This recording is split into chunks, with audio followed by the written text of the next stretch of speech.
में हम लोग क्लास 12th मंथली एग्जामिनेशन अक्टूबर 2024 के सोशलॉजी के बिल्कुल ओरिजिनल क्वेश्चन पेपर को देखेंगे जो 100% रियल पेपर है। ठीक है, यही सब क्वेश्चन आपके एग्जाम में रहेगा कल। ठीक है, तो वीडियो को अंत तक जरूर देखिए, यदि नहीं देखते हैं तो कल आपको पछताना पड़ेगा 100%। ठीक है, तो चलिए क्वेश्चन को स्टार्ट करते हैं। यदि आप चैनल पर पहली बार हैं तो चैनल को सब्सक्राइब कर लीजिए और अपने दोस्तों को भी शेयर जरूर कीजिए। इसमें केवल ऑब्जेक्टिव का आंसर हम लोग देखेंगे, इसके बाद वाला वीडियो में मैं सब्जेक्टिव का आंसर करवा दूंगा। ठीक है, तो चलिए क्वेश्चन नंबर 1 को देखेंगे।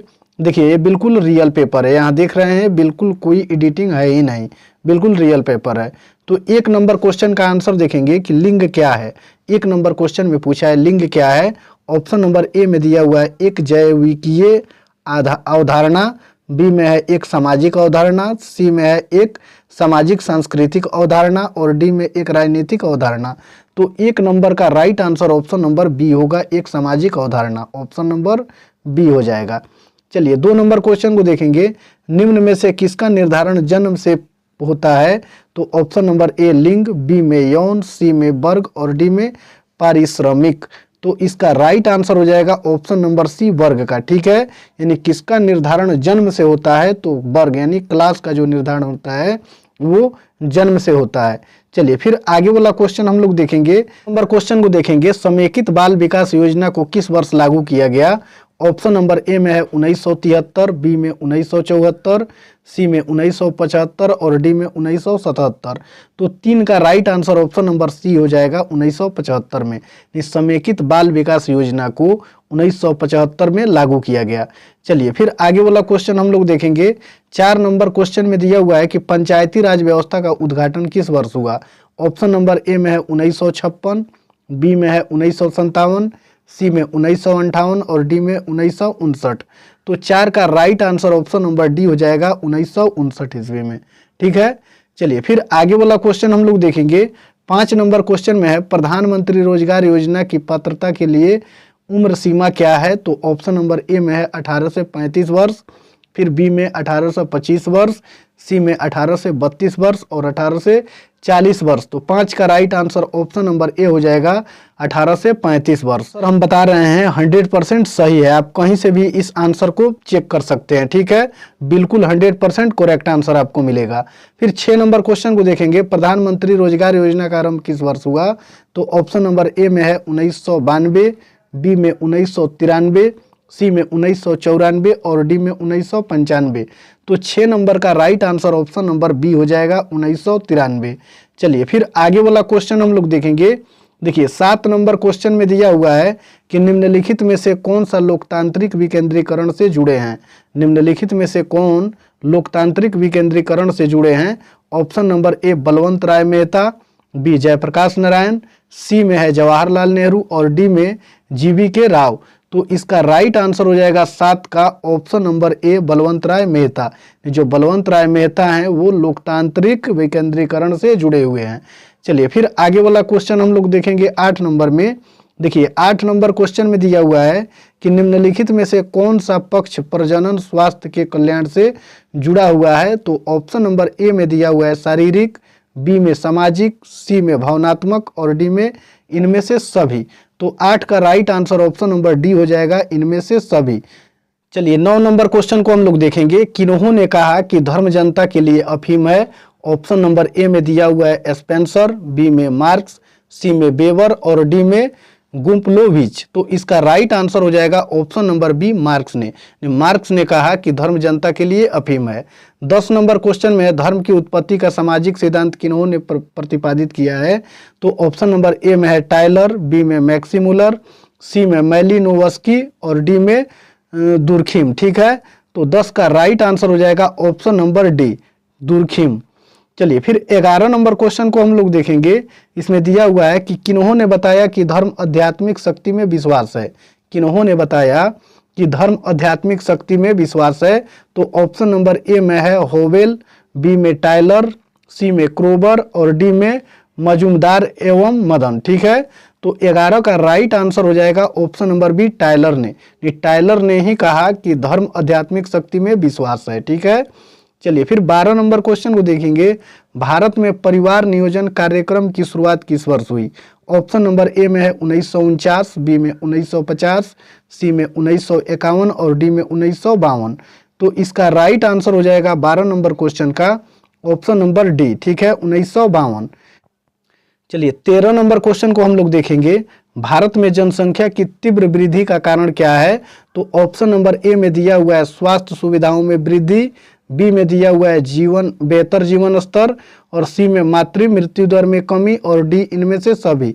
तो इसका right answer option number D होगा, इनमें से सभी, ठीक है। चलिए फिर आगे वाला क्वेश्चन हम लोग देखें। विकसित खाने की गोली सहेली का प्रयोग महिलाओं द्वारा क्यों किया जाता है?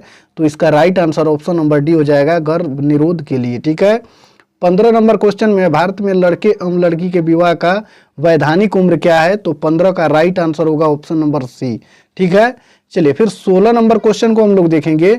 इसमें दिया हुआ है कि निम्नलिखित में से कौन लिंग समानता के सूचकांक से जुड़ा है? ऑप्शन नंबर ए में कार्य, बी में धन, सी में ज्ञान और डी में इनमें से सभी।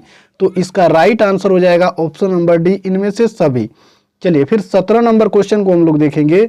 देखिए 17 नंबर क्वेश्चन में दिया हुआ है किस वर्ष लिंग असमानता सूचकांक को लागू किया गया? किस वर्ष लिंग असमानता सूचकांक को लागू किया गया? तो ऑप्शन नंबर ए में 1995, बी में 1998, सी में 2005 और डी में 2010। तो 17 का राइट आंसर हो जाएगा ऑप्शन नंबर डी, 2010। फिर 18 नंबर क्वेश्चन में है भारत में किस वर्ष महिला सशक्तिकरण की राष्ट्रीय नीति अपनाई गई? तो ऑप्शन नंबर ए में है 2000, बी में 2001 और सी में 2002 और डी में इनमें से कोई नहीं। तो 18 का right answer option number B हो जाएगा, 2001। 19 नंबर क्वेश्चन में दिया हुआ है निम्नलिखित में से किस देश में जेंडर गैप सबसे कम है?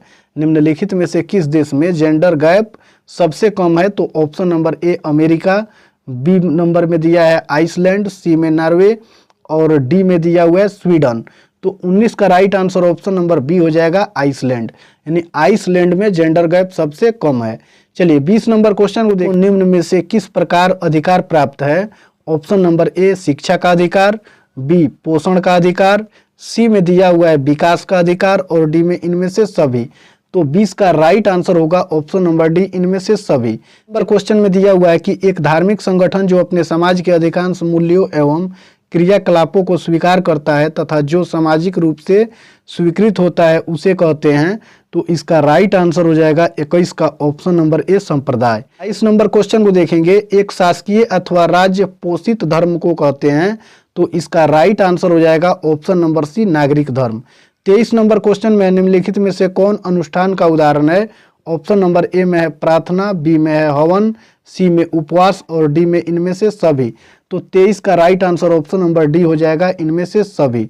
चलिए फिर 24 नंबर क्वेश्चन को हम लोग देखेंगे। इसमें दिया हुआ है कि धर्मनिरपेक्षता का तात्पर्य जीवन के किस पक्ष को धर्म से अलग रखने को है? तो ऑप्शन नंबर ए राजनीतिक, बी में आर्थिक दिया हुआ है और सी में सांस्कृतिक और डी में इनमें से सभी।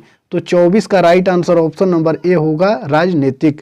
धर्मनिरपेक्षता का तात्पर्य जीवन के राजनीतिक पक्ष को धर्म से अलग रखने को है। चलिए 25 नंबर क्वेश्चन को हम लोग देखेंगे। इसमें दिया हुआ है कि भारतीय संविधान के किस अनुच्छेद के अंतर्गत धर्म को मानने एवं प्रचार करने का अधिकार प्राप्त है? तो इसका राइट आंसर हो जाएगा 25 का ऑप्शन नंबर ए अनुच्छेद 25। चलिए फिर आगे वाला क्वेश्चन हम लोग देखेंगे। 26 नंबर क्वेश्चन में दिया हुआ है कि निम्नलिखित में किन्हें धर्मनिरपेक्षता का जनक माना जाता है? तो इसका राइट आंसर ऑप्शन नंबर ए हो जाएगा जी जे होलीओक, ठीक है। चलिए 27 नंबर क्वेश्चन को देखेंगे। निम्नलिखित में से कौन सामाजिक परिवर्तन के चक्रीय सिद्धांत से जुड़े हुए हैं? तो 27 का right answer option number C हो जाएगा स्पेंगलर। 28 नंबर क्वेश्चन को हम लोग देखेंगे। इसमें दिया हुआ है कि किन्होंने पश्चिमीकरण की अवधारणा का प्रतिपादन किया? तो 28 का राइट आंसर ऑप्शन नंबर ए हो जाएगा एम.एन. श्रीनिवास ने, ठीक है। चलिए 29 नंबर क्वेश्चन को देखेंगे। इसमें दिया हुआ है कि उपलब्ध ज्ञान के आधार पर किसी नवीन निर्माण को क्या कहते हैं? तो ऑप्शन नंबर ए में है आविष्कार, बी में प्रसार, सी में एकीकरण और डी में खोज। तो 29 का राइट आंसर ऑप्शन नंबर ए हो जाएगा आविष्कार।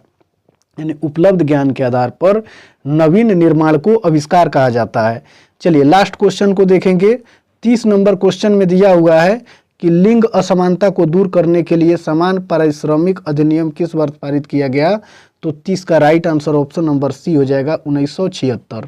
ठीक है, इसमें जितना आंसर हम बताए हैं 100% सही उत्तर है। तो इसके सब्जेक्टिव के लिए आप चैनल को सब्सक्राइब जरूर कर लीजिए और अपने दोस्तों को भी शेयर जरूर कीजिए।